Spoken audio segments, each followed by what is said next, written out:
Hi guys, how are you? I hope all you are doing good. Welcome to the Edu Everybody. Let's experience the education. तो हम लोगों ने अपने last video में flex box को देखा था और हम लोगों ने कुछ बॉक्सेस बनाए थे और उसमें कुछ डमी डाटा पुट किया था और हम लोगों ने उसको अरेंज करने की कोशिश भी की थी और वो प्रॉपर्ली वर्क कर भी रहा था। लेकिन ये जो चीज़ हम लोगों ने की थी कि अपने आर्टिकल को हम लोगों ने कॉलम एंड रोज में डिवाइड किया था, ये ज़्यादा अच्छे तरीके से हो सकता है with the help of grid view. तो मैंने आपसे लास्ट वीडियो में बोला था कि हम लोग इसको ग्रिड व्यू से भी करने की कोशिश करेंगे। तो पहली बात जानते हैं कि ग्रिड व्यू होता क्या है और इसमें कौन कौन सी प्रॉपर्टीज़ होती हैं, and in the later videos we will make the same thing with the help of grid view. So let's start. So जैसे ये हमारा वेब पेज है, ओके, और इसमें हमारे पास रोज़ एंड कॉलम है। तो रोज़ क्या होती हैं? ये रोज़ होती हैं, ये रोज़ है हमारी। और कॉलम्स क्या हैं? कॉलम हमारे ये हैं, ओके। तो ग्रिड सिस्टम क्या होता है? It divided our web page into grid and grid consist of columns and the rows. तो ये हमारा रो है, ये वाली, ये हमारी रो है और ये हमारी कॉलम्स हैं। तो जो इनके बीच का गैप होता है, दो कॉलम के बीच का जो गैप होता है उसे हम कॉलम गैप कहते हैं, और जो दो रो के बीच का गैप होता है उसे हम रो गैप कहते हैं। ये चीज़ें, ये प्रॉपर्टीज़ होती हैं जो हम ग्रिड में यूज़ करने वाले हैं। तो मैं आपको फैमिलियर करवा रहा हूँ कि ये सारे टर्म होते क्या हैं। और with the help of grid template row and grid template column हम अपने वेब पेज को रो एंड कॉलम्स में डिवाइड करते हैं। और भी बहुत सारी चीज़ें हैं। तो ये तो आपको समझ में आ गया होगा कि ग्रिड होता क्या है, और दोनों की अगर गैप देना है किसी भी कॉलम और रो के बीच में तो हम रो गैप और कॉलम गैप यूज़ कर सकते हैं। अगर ऐसे बहुत सारी चीज़ें हैं जो हम लोग अभी लेटर वीडियोज़ में जानेंगे। तो राइट नाउ हम लोग अपने वेब पेज पे चलते हैं अपने। So right now we have to go. तो चलिए बढ़ते हैं अपने VS कोड की तरफ और देखते हैं कि कैसे हम लोग ग्रिड को इम्प्लीमेंट कर सकते हैं। और कुछ प्रॉपर्टीज़ हैं including the column gap and the row gap. So we have to implement them and these are very important properties. So let's begin. So मैंने यहाँ पे ऑलरेडी एक फाइल बना के रखी हुई है अपने CSS में। तो आप भी बना सकते हैं। तो सबसे पहले मैं यहाँ पे बॉलर प्लेट लूँगा, मैं लूँगा यहाँ पे doc, then I will write as a grid container,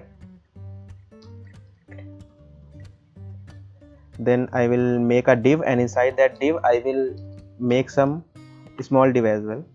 So grid container मेरे को कुछ बॉक्सेस चाहिए। तो देखिएगा मैं कैसे करता हूँ। मैं लूँगा div डॉट बॉक्स और उसके आगे मैं क्या करूँगा, मैं यहाँ पे कर्ली ब्रेसेस लूँगा। मैं यहाँ पे लिखूँगा box then hyphen then dollar into how many boxes I want 14 total box.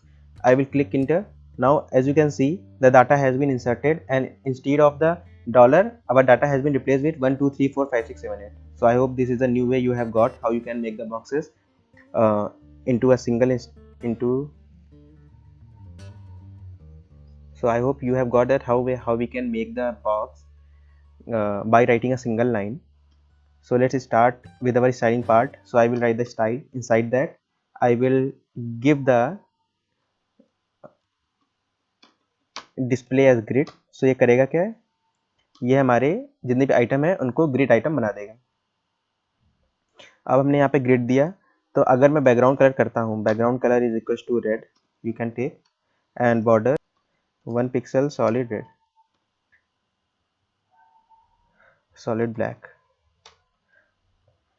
तो ये तो हमने ग्रिड कंटेनर में दिया होगा, ये सेम चीज़ हम देंगे अपने बॉक्स में।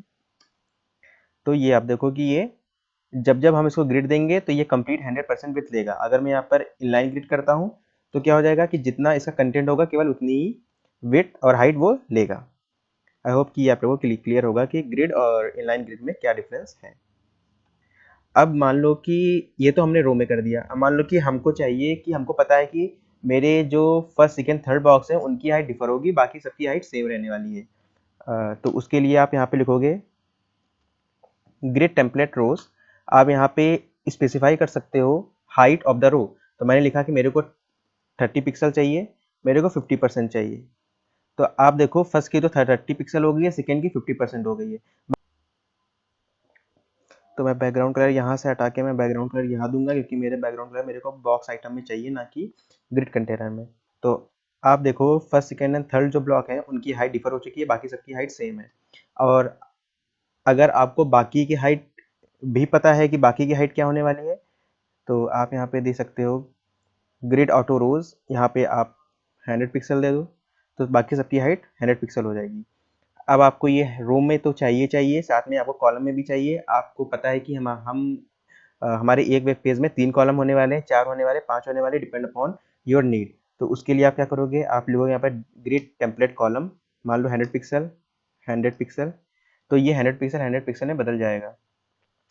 और बाकी ये नीचे आ जाएंगे, क्यों? क्योंकि हमने केवल 2 कॉलम बनाए हुए हैं, सो हर रो में 2 कॉलम ही रहेंगे। और आप चाहते हो नहीं, हमें इन दोनों की जो विड्थ है वो सेम रहनी चाहिए, तो आप यहाँ पे ऑटो दे दो, ऑटो ऑटो, तो ये 50-50% ले लेंगे। आई होप कि ये भी आप लोगों को क्लियर होगा। आप यहाँ पे ग्रिड ऑटो कॉलम भी दे सकते हो। तो ग्रिड ऑटो कॉलम क्या करेगा कि आप बाय डिफ़ॉल्ट कॉलम की विड्थ को आप डिफाइन कर रहे हो, तो आप 3 पिक्सल दोगे कोई भी चेंज नहीं आएगा। आप इसको जैसे कमेंट करोगे तो ये ऐसा है, क्योंकि आपने यहाँ पे ऑलरेडी हाई विड्थ को डिफाइन किया हुआ है, तो आप इसको दोगे तो उसका कोई भी इफेक्ट नहीं आने वाला है। तो जैसे ही आप इसको कमेंट आउट करोगे तो ये हमारा 300 पिक्सल ले लेगा। तो मैं अभी के लिए इसको लेता हूँ, इसको कमेंट आउट करता हूँ।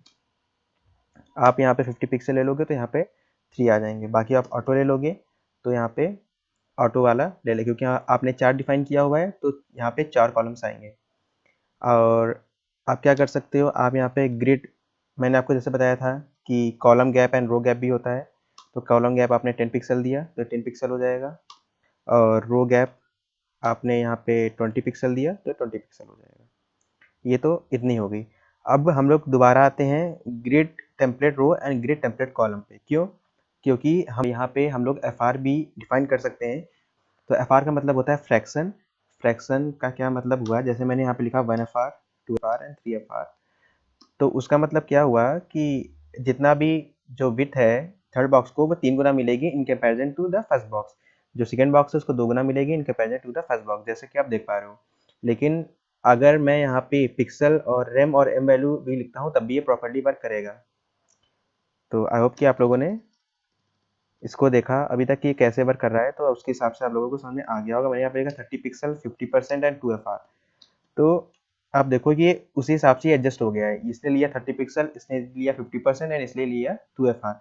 अगर मैं यही चीज़ को कॉपी करूँ और कॉलम में पेस्ट करूँ रो वाले में, तो पहली रो ने 30% लिया, दूसरी रो ने 50% लिया, और जो थर्ड रो है उसने 2 एफ आर लिया, और इसने 100% लिया। मैं इसको कर देता हूँ 200% ताकि और ज़्यादा चीज़ें क्लियर हो जाए। तो मैंने इसको लिया 200%, 200 पिक्सल। तो आप देखो मैं इसको 2 एफ आर दिया तब भी इसकी विड्थ इंक्रीज नहीं हुई है। मैं इसको अगर 12 एफ आर भी देता हूँ तब भी कोई भी इंक्रीमेंट नहीं हो रहा है। तो एफ आर उतना अच्छा काम नहीं करता है टेम्पलेट के साथ। लेकिन आप अगर 1 एफ आर और 2 एफ आर और 12 एफ आर देते हो तो ये प्रॉपरली वर्क करता है। सो कि जैसा आपने देखा कि जब हम तीनों वैल्यूज़ एफ आर की लेते हैं तो प्रॉपरली वर्क कर रहा है। अगर हम परसेंटेज वैल्यू ले लेते हैं तो उतना अच्छा काम नहीं कर रहा है। मैं इसको यहाँ पे 30 पिक्सल देता हूँ तो ये प्रॉपरली वर्क कर रहा है। मैं इसको 2 देता हूँ तभी प्रॉपरली वर्क कर रहा है। लेकिन जब मैं इसको 30% देता हूँ तो ये उतना अच्छा काम नहीं कर रहा है, लेकिन कॉलम के साथ काम करता है। तो हम लोगों ने ग्रिड टेम्पलेट रो देखा, ग्रिड टेम्पलेट कॉलम देखा, रो एंड कॉलम गैप देखा, कॉलम और रो गैप भी देखा। आई होप कि इतना आपको क्लियर होगा। In the next video we will learn some more properties, so keep revising the topic. I will meet in the next video with the next video. Till then, bye bye, take care.